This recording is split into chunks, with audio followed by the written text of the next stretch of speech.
Innal hamdalillah nahmaduhu wa nasta'inuhu wa nastaghfiruh wa na'udzu billahi min shururi anfusina wa min sayyiati a'malina may yahdihillahu fala mudilla lahu wa may yudlil fala hadiyalah. Asyhadu an la ilaha illallah wahdahu la syarikalah wa asyhadu anna Muhammadan abduhu wa rasuluhu la nabiyya ba'dah. Akhwati fillah rahimakumullah. Assalamualaikum warahmatullahi wabarakatuh. Alhamdulillah, rasa syukur mari kita senantiasa panjatkan kepada Allah Subhanahu wa taala yang hingga hari ini, detik ini masih memberikan banyak kenikmatan untuk kita semua, termasuk kita disampaikan di bulan Syawal. Dan tentu dengan sampainya kita di bulan Syawal ini berarti Allah Subhanahu wa taala menjadikan kita sebagai alumni Ramadan yang mudah-mudahan ibadah yang kita lakukan 1 bulan di bulan Ramadan kemarin ada asarnya atau ada bekasnya di dalam diri kita masing-masing, sehingga kita benar-benar menjadi seseorang yang dijanjikan oleh Allah Subhanahu wa taala menjadi orang yang bertakwa. La'allakum tattaqun. Dan ini tentunya menjadi Ramadan yang kesekian kali bagi kita. Seandainya 1 Ramadan itu sebetulnya cukup untuk menjadikan kita orang yang bertakwa, tentu berkali-kali Ramadan mestinya semakin menjadikan kita pribadi yang bertakwa. Mudah-mudahan salawat dan salam senantiasa tercurah kepada suri tauladan kita Nabi Muhammad sallallahu alaihi wasallam, pada para keluarga, para sahabat dan pengikut beliau hingga akhir zaman kelak. Amin ya rabbal alamin. Khatibah rahimakumullah, afwan, sampai jam sekian saya baru bisa hadir di tempat ini karena qadarullah tadi lalu lintas lebih padat dari biasanya, sehingga perjalanan memakan waktu yang lebih lama. Baik, kita akan lanjutkan materi kita. Terakhir kita sampai pada karakteristik para sahabat atau kompetensi-kompetensi yang membuat para sahabat Nabi layak menjadi pemimpin umat manusia. Kita pada pertemuan yang sebelumnya sudah menyampaikan ada 3 kompetensi. Ada 3 kompetensi. Yang pertama, para sahabat itu adalah pribadi-pribadi yang menghormati perintah Allah dan perintah Rasulullah Sallallahu Alaihi Wasallam. Dalilnya di surat Al-Anfal ayat 20. Ya ayyuhalladzina amanu atiiullaha wa rasulahu wa la tawallau anhu wa antum tasma'un. Hai orang-orang yang beriman, taatlah kepada Allah dan Rasulnya dan janganlah kamu berpaling darinya sedang kamu mendengar. Jadi dengan terhadap perintah dan larangan dari Allah Subhanahu wa taala dan dari Rasulullah, para sahabat itu bersegera melakukannya atau menunaikannya. Kalau itu merupakan perintah, maka bersegera menunaikan atau mengerjakannya. Kalau itu terhadap larangan, mereka juga menunaikannya, tetapi dengan cara meninggalkannya atau menghindarinya.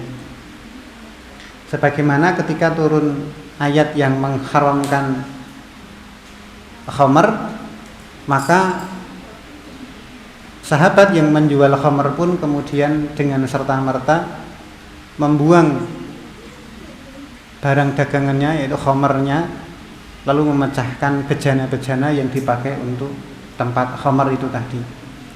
Demikian juga ketika turun ayat perintah untuk menutup aurat, berjilbab, maka sahabiah yang masih di luar bersegera pulang mencari kain untuk dipakai sebagai jilbab, baru keluar lagi. Nggak ada kain, mereka menggunakan kayak korden, semacam korden untuk dipakai berjilbab, lalu baru keluar lagi. Jadi begitu ayat turun, langsung mereka melaksanakannya. Kemudian yang kedua, para sahabat itu jujur dalam iman, dalam ucapan dan perbuatan mereka. Ya, itu yang kedua. Lalu yang ketiga, yang terakhir kita sampaikan adalah mereka adalah orang-orang yang zuhud terhadap dunia dan menginginkan akhirat. Ya, zuhud terhadap dunia dan menginginkan akhirat. Ya. Zuhud adalah keengganan terhadap sesuatu karena menganggapnya rendah dan hina dan menginginkan sesuatu yang lebih baik dari itu. Itu pengertian zuhud. Keengganan terhadap sesuatu maksudnya keengganan terhadap dunia. Tidak menginginkan dunia atau tidak memiliki syahwat dunia secara berlebihan. Kenapa? Karena menganggap dunia itu rendah dan hina. Dan menginginkan sesuatu yang lebih dari itu, yaitu akhirat. Allah berfirman di surat An-Nisa ayat 77. Kul, katakanlah, mata'ud dunya qalilun. Kesenangan dunia itu hanya sebentar. Wal akhiratu, dan akhirat itu khairul limanittaqa, lebih baik bagi orang yang bertakwa. Wala tudlamuna qatila, dan kamu tidak akan dizalimi sedikit pun. Perhatikan ayat ini. Allah mengatakan, pertama, kesenangan dunia itu hanya sedikit atau sebentar. Kita hidup di dunia itu berkisar antara 60 sampai 70 tahun rata-rata umur manusia. Rata-rata umur umat Rasulullah Sallallahu Alaihi Wasallam. Ada yang lebih panjang usianya, tapi ada yang lebih sedikit. Bahkan bayi pun bisa meninggal. Ya, usia sekian hari, usia berapa bulan, usia sekian tahun bisa meninggal. Dan saya mengalami kesemuanya. Jadi teman SD saya pernah saya menyaksikan meninggal. Teman SMP saya pernah menyaksikan meninggal. SMA juga pernah menyaksikan meninggal. Teman kuliah juga ada yang meninggal. Ya. Jadi komplit, ya. Melihat atau mempersaksikan teman-teman di berbagai jenjang itu meninggal. Saya Allahu alam, nah, nanti menyusul. Karena di kuburan itu tidak ada tulisan ya khusus orang tua, itu nggak ada. Jadi berapapun usianya bisa masuk ke sana. Sedangkan akhirat itu lebih baik. Akhirat itu khairun. Bagi siapa? Di sini dikatakan bagi orang yang bertakwa. Jadi gini, agar kita itu bisa memandang akhirat itu lebih baik dan dunia itu lebih hina, maka jadilah orang yang bertakwa. Otomatis kita memahaminya, orang yang memandangnya sebaliknya berarti orang yang tidak bertakwa kepada Allah. Artinya orang yang menganggap dunia itu abadi, orang yang menganggap dunia itu mulia, orang yang menganggap dunia itu sesuatu yang patut dibanggakan, dan kemudian menganggap akhirat itu sesuatu yang nanti, yang itu nggak perlu dipikirkan terlebih dahulu sekarang. Toh itu nanti, besok kalau saya sudah tua saja saya tobatnya dan seterusnya. Nah, itu bukan pribadi orang yang bertakwa. Orang yang bertakwa senantiasa berpikiran kalau dunia itu hina, ya, hina, rendah dan seterusnya. Nah, akhwati rahimakumullah, kita coba sejenak pelajari makna dunia dari sisi bahasa. Ya. Yang pertama, makna dunia adalah rendah atau di bawah. Ya. Yang pertama, rendah atau di bawah. Nabi Adam itu awalnya di atas, di surga, tetapi kemudian Allah turunkan ke dunia, berarti dunia itu di bawah. Kalau diturunkan berarti di bawah. Nuzulul Quran, turunnya Al-Quran, berarti yang menurunkan di atas kan. Berarti Allah di mana? Ya di atas. Bukan di mana-mana. Nih. Bukan di mana-mana. Jadi kita tidak terlarang kemudian mengatakan Allah itu di atas langit, di atas ars. Sumastawa alal arsh. Jelas kok Allah bersemayam di atas ars. Dan tidak ada sahabat yang menanyakan, ya Rasulullah, makna bersemayam sih apa? Tidak ada yang menanyakan. Maka kalau kita menanyakan itu merupakan satu bentuk kebid'ahan. Karena nggak ada sahabat yang menanyakan tangannya Allah sih bagaimana, Allah bersemayam gimana caranya, Allah turun ke langit dunia gimana caranya. Itu nggak ada sahabat yang menanyakan. Pokoknya maklum, ya, dipahami seperti itu. Jadi kita nggak perlu menanyakan. Ya, sama ketika Allah turun ke langit dunia, turun, maka Allah itu di atas. Lagian kalau kita berdoa juga mengangkat tangan, bukan menelungkupkan tangan, ya. Kita berdoa seperti ini, ya Allah, bukan gini. Nanti repot kalau Allah di mana-mana. Gitu. Ya Allah, diarahkan kemana-mana tangannya, mintanya ini. Jangan-jangan Allah di samping gitu, kanan apa kiri? Kalau Allah di mana-mana, Allah itu di mana-mana loh. Maka hati-hati, bukan gitu. Nanti Allah di mana-mana, ya Allah di toilet bareng. Gitu. Ya. Nah, maka kita paham bahwa surga itu di atas sebagaimana firman Allah, fi jannatin aliyah. Mereka itu berada di surga yang tinggi. Sementara dunia itu rendah. Dunia itu rendah. Dari kata-kata dunia. Dunia. Dari mana itu diambil? Di surat An-Nisa ayat 48. Innallaha la yaghfiru ayyushraka bihi wa yaghfiru ma duna dzalika liman yasha. Sesungguhnya Allah tidak akan mengampuni dosa karena mempersekutukannya, tetapi Dia mengampuni dosa yang di bawah itu. Jadi di sini menggunakan kata duna. Wa yaghfiru, dan mengampuni ma duna dzalika liman yasha, dan mengampuni segala dosa duna, di bawahnya. Maksudnya dosa yang tarafnya di bawah syirik. Tapi kan kalau di Al-Qur'an di situ diterjemahkan apa? Coba dibuka surat An-Nisa ayat 48. Silakan dibuka surat An-Nisa ayat 48.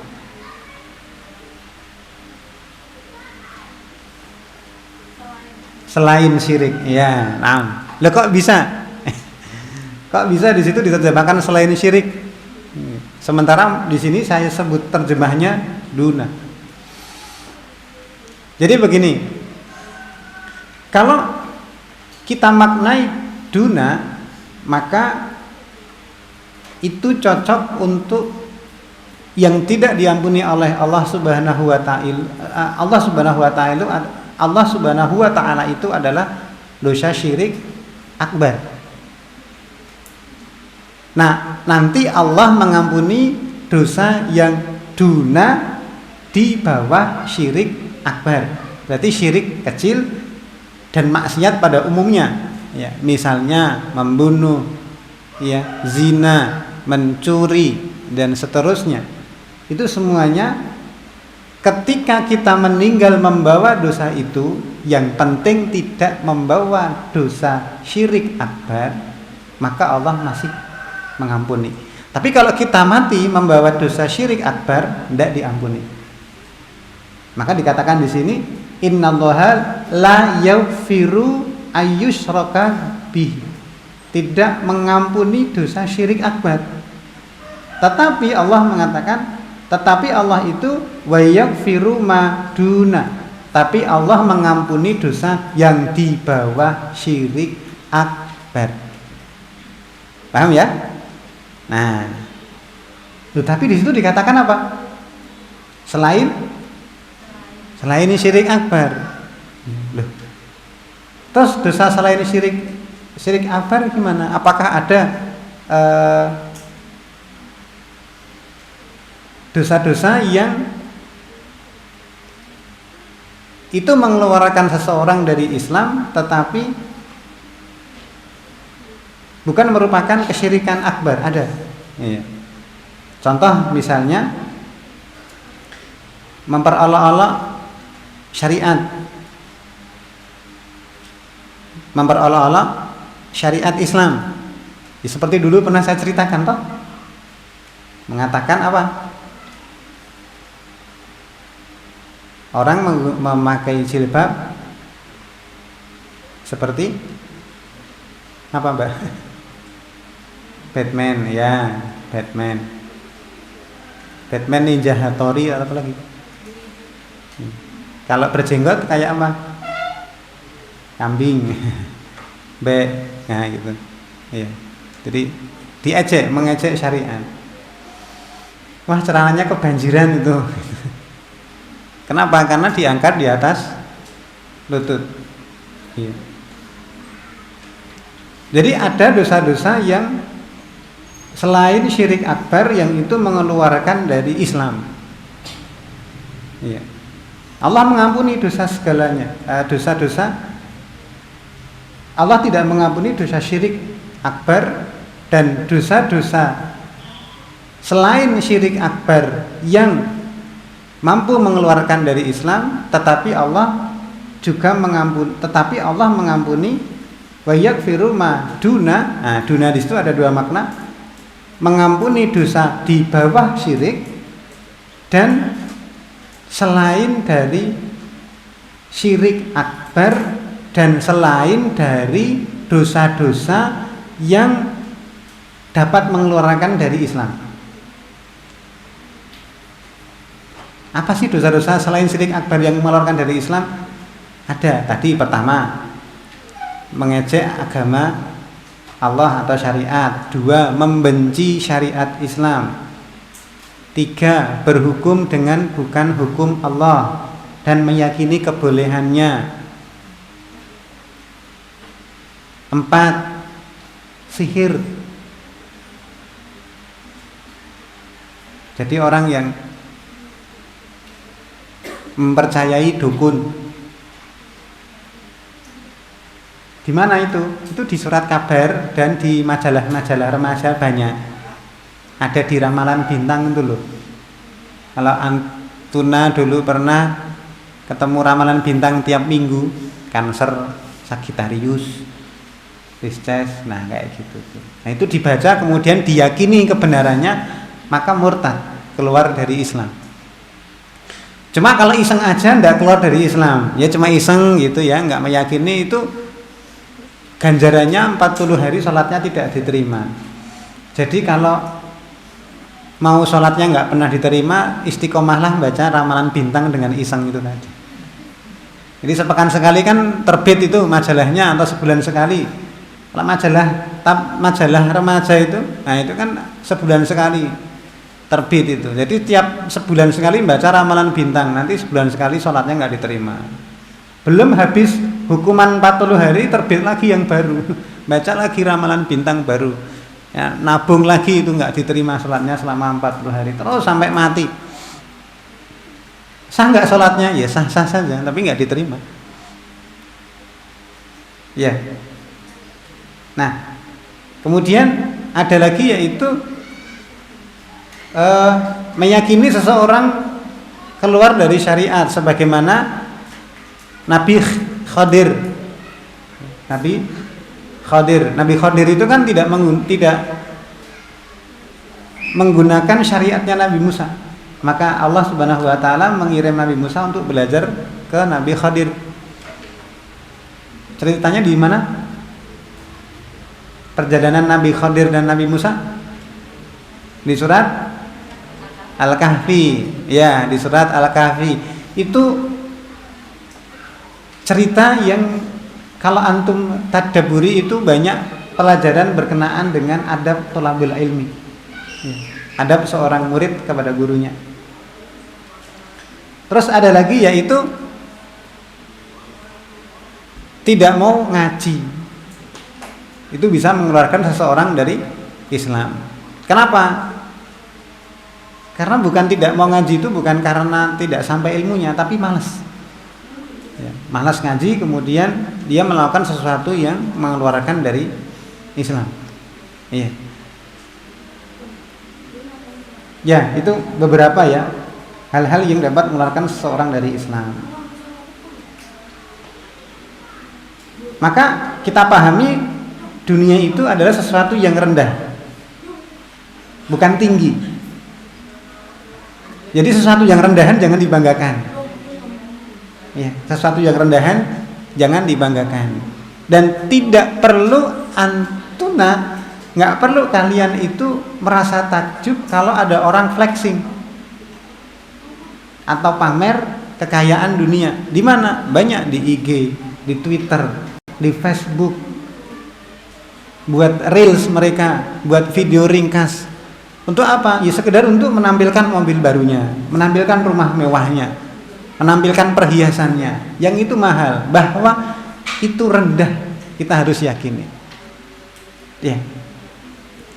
Kemudian yang kedua maknanya adalah dekat.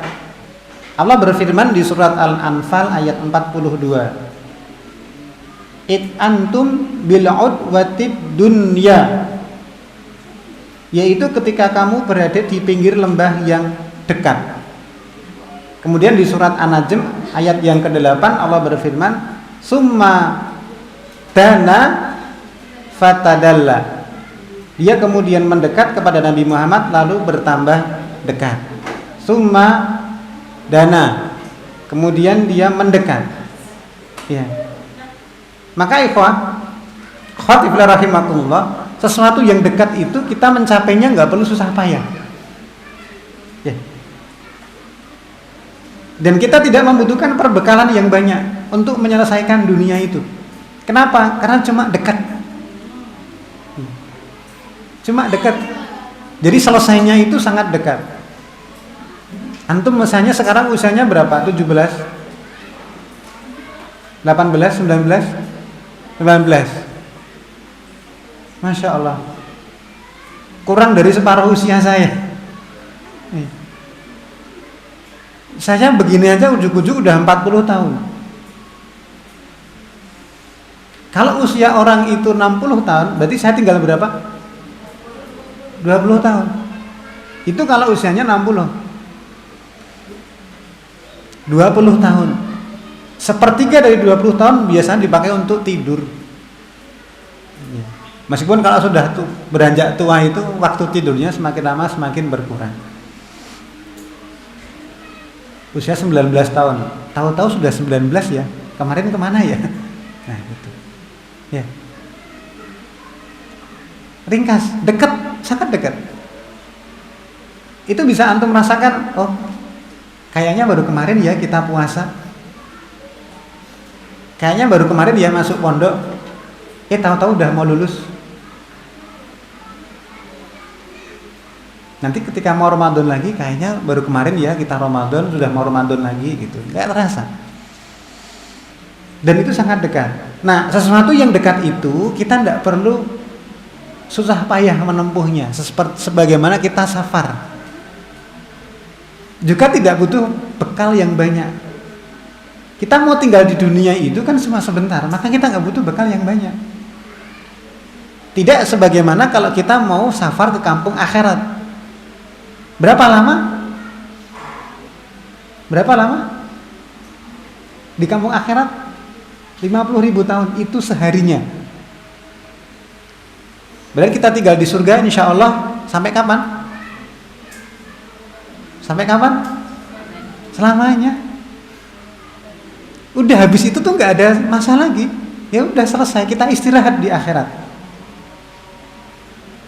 Ya, kita istirahat di akhirat. Yang masuk neraka dan mereka kekal di neraka ya sampai kapanpun mereka akan tetap disiksa. Sebagaimana Abu Thalib, paman Rasulullah Sallallahu Alaihi Wasallam, disiksa dengan siksaan yang sudah dipocorkan oleh Rasulullah Sallallahu Alaihi Wasallam, yaitu dengan siksa paling ringan dari antara semua penduduk neraka, yaitu dengan kerikil neraka disentuhkan di kaki, maka otaknya ikut mendidih. Itu siksa paling ringan di neraka, yang itu diterima oleh paman Rasulullah SAW, Abu Thalib, selamanya, tidak pernah berhenti. Yang sekarang nyicil siapa? Fir'aun, sudah kena siksa kubur, sudah nyicil neraka sejak sekarang. Masya Allah. Ya, naudzubillah summa naudzubillah. Kalau paman Rasulullah yang di dasar neraka, Abu Lahab. Ya. Dua-duanya paman ya. Yang satu di dasar neraka, yang satu di paling atas. Neraka di paling atas dan neraka di paling bawah. Nah, itu makna dunia yang dekat. Jadi tidak perlu perbekalan, jadi nggak perlu ngos-ngosan lah kalau kita nyari dunia itu. Beda dengan kalau kita mau mempersiapkan bekal menuju kampung akhirat. Nah itu kita bersungguh-sungguh di situ. Kenapa? Karena kita perjalanannya panjang nanti. Perjalanannya sangat panjang. Kemudian makna yang ketiga adalah hina. Saya bacakan sebuah hadis yang agak panjang. Sesungguhnya Nabi SAW berjalan melewati pasar, sementara banyak orang berada di dekat beliau SAW. Beliau berjalan melewati bangkai anak kambing jantan yang cacat. Sudah bangkai cacat lagi, ya. Atau sudah cacat bangkai lagi, sama ya. Sambil memegang telinganya, beliau SAW bersabda, siapa di antara kalian yang berkenan membeli bangkai ini dengan harga 1 dirham? Disuruh beli bangkai yang cacat tadi. Kemudian orang-orang berkata, kami sama sekali tidak tertarik kepadanya. Apa yang bisa kami perbuat dengannya? Membeli bangkai yang cacat. Kemudian beliau SAW bersabda, apakah kalian mau jika ini menjadi milik kalian? Ya udah, saya nggak usah beli, kasih aja. Dikasih bangkainya tadi itu. Kemudian orang-orang berkata, demi Allah, kalau anak kambing jantan ini hidup pun pasti ia cacat. Kenapa? Karena telinganya kecil. Apalagi ia telah mati, hidup pun nggak mau. Hidup pun cacat.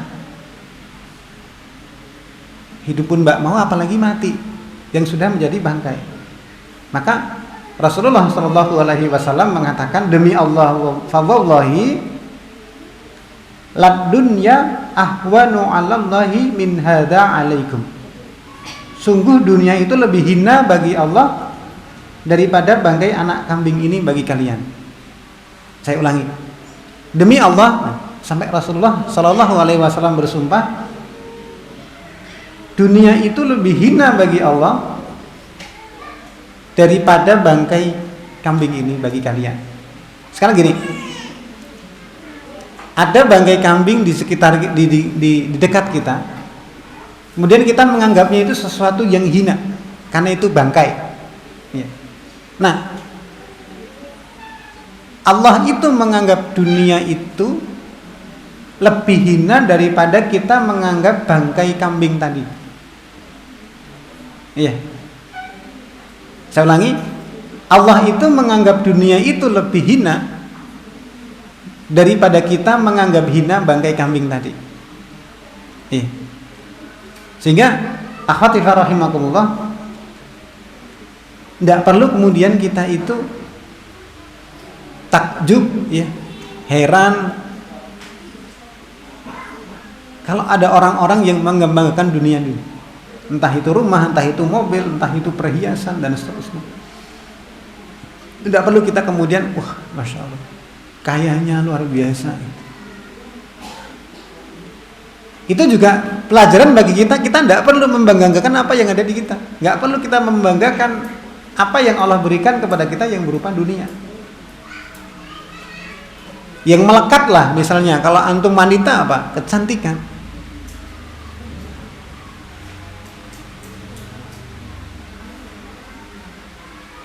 Hati-hati kalau ada laki-laki yang menyukai kalian karena cantik.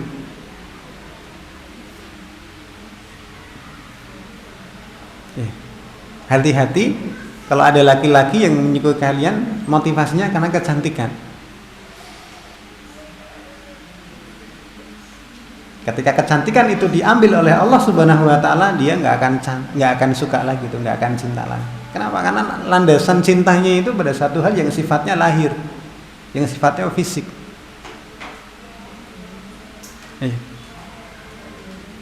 Bukan itu.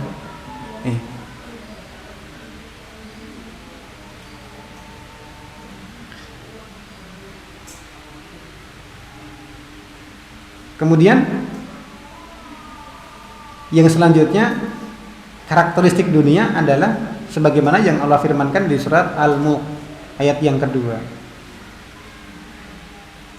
Alladzi khalaqal mauta wal hayata liyabluwakum ayyukum ahsanu amala. Yaitu yang menciptakan kematian dan kehidupan untuk menguji kamu. Siapa di antara kamu yang lebih baik amalnya, bukan ilmunya. Di situ yang dijadikan standar bukan ilmunya tetapi amalnya. Ahsanu amala. Nah, Allah menciptakan kepada kita di dunia ini kematian dan kehidupan. Didahulukan kematian agar menjadi pengingat bagi kita. Untuk apa? Untuk menguji kita. Maka kalau kita di dunia itu diuji, ya kita memang sedang di dunia. Di akhirat gak ada ujian. Ya, di akhirat gak ada ujian bagi kita. Kecuali orang-orang yang tidak tersentuh dakwah Islam. Maka Allah menguji mereka dengan syariat. Mereka terima atau tidak. Kalau terima, mereka masuk surga. Kalau kita sedih, ya karena kita masih di dunia. Kalau kita capek, lelah, ya karena kita masih di dunia. Kalau kita diuji, ya karena kita masih di dunia. Kalau kita merasa sakit hati, ya karena kita masih di dunia. Nanti ketika kita sudah menginjakkan kaki kita di surga, nggak ada itu.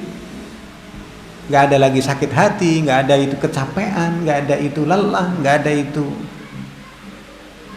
istirahat.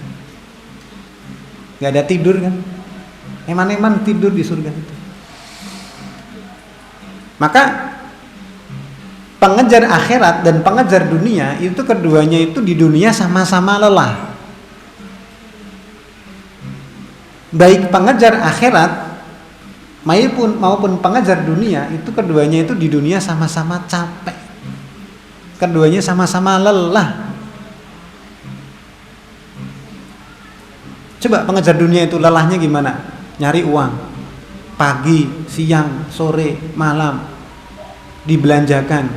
Habis dibelanjakan, lihat ada barang lain yang lebih mewah. Itu belum kebeli ya.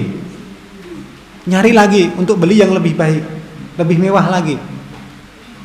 Sudah kebeli ini, tetangga beli yang lebih baik lagi. Aduh, tetangganya saya lebih baik. Ada hasad, capek hatinya. Iri terhadap kekayaan orang lain. Orang yang bermaksiat capek. Orang yang suka khamar capek juga. Teler, mabok. Pulang ke rumah pusing. Sadar lagi. Kecanduan.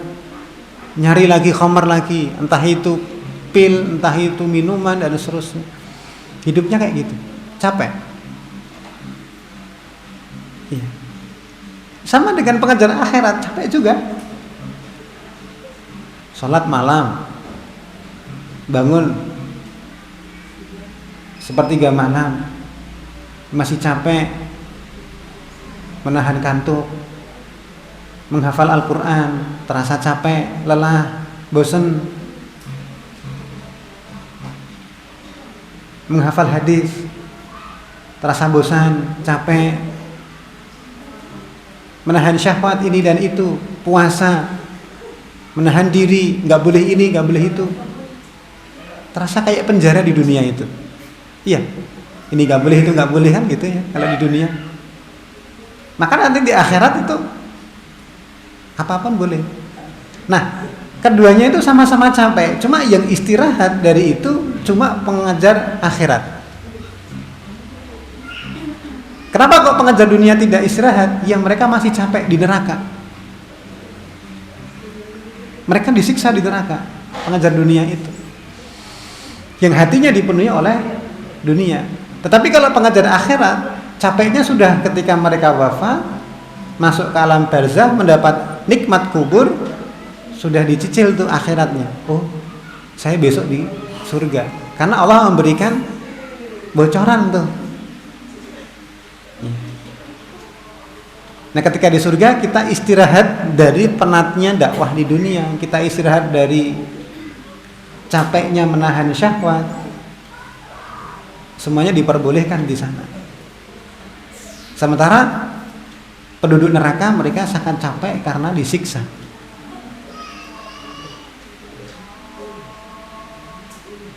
Tinggal milih mau jadi pengejar dunia atau jadi pengejar akhirat. Kalau menjadi pengejar akhirat, insya Allah nanti setelah fase kita di dunia kita akan istirahat dengan mendapatkan nikmat kubur dan nikmatnya surga. Tapi kalau kita mengejar dunia, menjadi pengejar dunia, nanti setelah itu kita belum selesai. Karena di kubur kita akan disiksa kubur, masuk ke alam akhirat. Setelah hisab nanti kita akan masuk ke fase masuk neraka. Naudzubillah, summa naudzubillah. Iya. Nah itu hakikat, ya. Hakikat dunia itu seperti itu. Menjadi suatu ladang pujian. Jadi sabar, ya. Menikmati kesabaran. Kemudian yang terakhir, dunia itu kata Rasulullah Shallallahu Alaihi Wasallam, ketahuilah sesungguhnya dunia itu terlaknat. Ala innad dunya mal'unah. Ketahuilah sesungguhnya dunia itu terlaknat. Dan segala isinya pun juga terlaknat. Semua yang berhubungan dengan dunia terlaknat. Kecuali zikir kepada Allah dan apa yang berkaitan dengannya. Dan orang yang berilmu atau orang yang belajar. Kalian belajar kan? Itu. Pertama, kecuali orang yang berzikir kepada Allah atau yang berkenaan dengan zikir kepada Allah.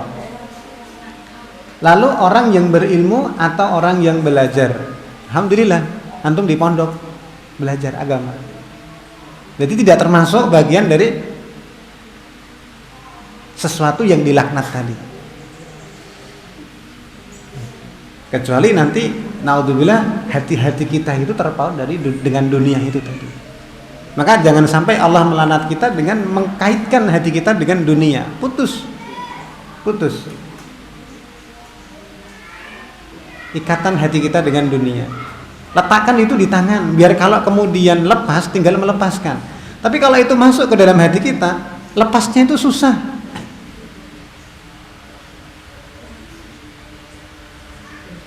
Kayak ala orang saling berkasih sayang itu loh, orang yang pacaran itu loh. Itu kan ketika panah asmara sudah menancap di dada, itu kan tercabutnya kan susah. Putus cinta hasilnya apa? Gantung, bunuh diri, kayak Romeo and Juliet ya bayangannya ya. Padahal su'ul khatimah. Orang kemudian mengkisahkan, wih keren ya, cintanya sehidup semati. Baru pacaran aja sudah sehidup semati. Itu neraka. Orang bunuh diri kok dipuji loh. Kayak Romeo and Juliet, ya Allah. Apa ndak ada contoh lain? Ya, apa nggak ada contoh lain? Kayak Ali dan Fatimah. Nah, gitu loh. Kayak kehabisan aja lah contohnya. Ya. Maka kalau itu sudah tertancap di dada, asmara, dunia, itu susah, itu keluarnya, dicabutnya itu suka. Jadi jangan sampai masuk, jangan sampai menancap di hati-hati kita. Biarkan di tangan. Kalau di tangan itu dipegang di tangan, itu lepasnya enak itu, tinggal melepaskan. Tapi kalau masuk di sini susah itu lepasnya. Maka jangan sampai masuk ke sini. Apa indikatornya? Gampang. Ini bagi yang pernah kehilangan sesuatu. Kalau saya gini, kalau nggak tahu kalau akhwat itu pernah nggak kehilangan sandal di masjid ya? Saya nggak tahu. Kalau laki-laki, kalau kami yang laki-laki itu kan sering ke masjid, pulang sandalnya udah nggak ada. Nah itu gimana? Kalau kemudian di dalam hatinya itu mengumpat-umpat, gimana sih siapa ini yang nyuri sandal, kurang ajar banget dan seterusnya. Nah itu tanda hatinya sudah termasuk masuk dunia ke dalam hatinya itu tadi. Tapi kalau kemudian sandalnya hilang, innalillahi wa inna ilaihi raji'un. Oh ya sudah, ya wis gitu.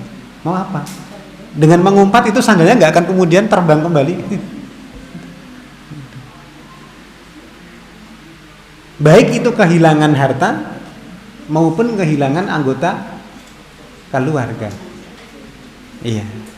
Jadi nggak perlu ya kalau kemudian orang tua kalian meninggal kemudian terus berteriak-teriak, nangis-nangis sambil nyakar-nyakar gitu. Cakar-cakar. Wah, bapak melu. Bapak aku ikut, lu jangan. Biar bapaknya itu meninggal duluan, enggak apa-apa. Jangan ikut-ikutan meninggal. Nanti malah jadi doa.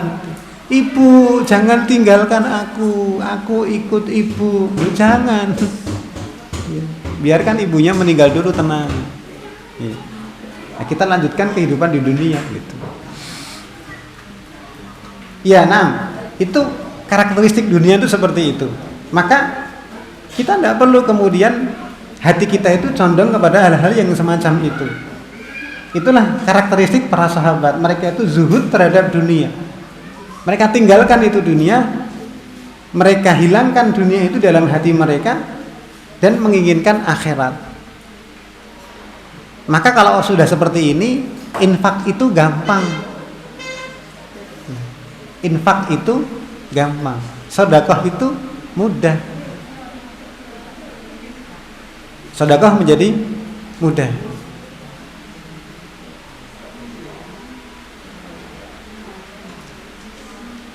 Dan salah satu tips agar orang bahagia itu apa? Sedekah, infak. Jadi kalau orang sedekah itu hormon apa namanya? Endorfin, hormon kebahagiaannya itu muncul. Jadi lega, bahagia. Ya, ketika kita bisa bersedekah. Ya. Baik, itu yang bisa kita sampaikan untuk hari ini. Tambah satu lagi ya. Tambah satu lagi karakteristik sahabat, yaitu mereka itu zuhud terhadap dunia dan menginginkan akhirat. Jadi ini menjadi satu standar kompetensi nanti kalau kita menjadi guru. Ketika kita menjadi guru, kompetensi anak didik kita apa? Ya menjadikan mereka itu zuhud terhadap dunia. Nah, agar guru itu bisa menjadikan anak muridnya itu zuhud, mereka harus zuhud terlebih dahulu. Jadi memberikan keteladanan sebagai orang yang zuhud. Iya. Nah, baik, itu yang bisa saya sampaikan untuk kesempatan sore hari ini. Mudah-mudahan bermanfaat. Afwan atas keterlambatan tadi. Mudah-mudahan pekan depan bisa datang lebih awal, paling tidak 3:30 ya. 3:30 sudah kita bisa. 4:30, 4:30 ya. Atau 4:15 ya. Mudah-mudahan bisa dimudahkan ya oleh Allah Subhanahu wa taala. Baik, demikian sallallahu ala nabiyina Muhammad wa ala alihi washabihi wasallim. Mohon maaf atas hal-hal yang kurang berkenan. Saya akhiri. Assalamualaikum warahmatullahi wabarakatuh.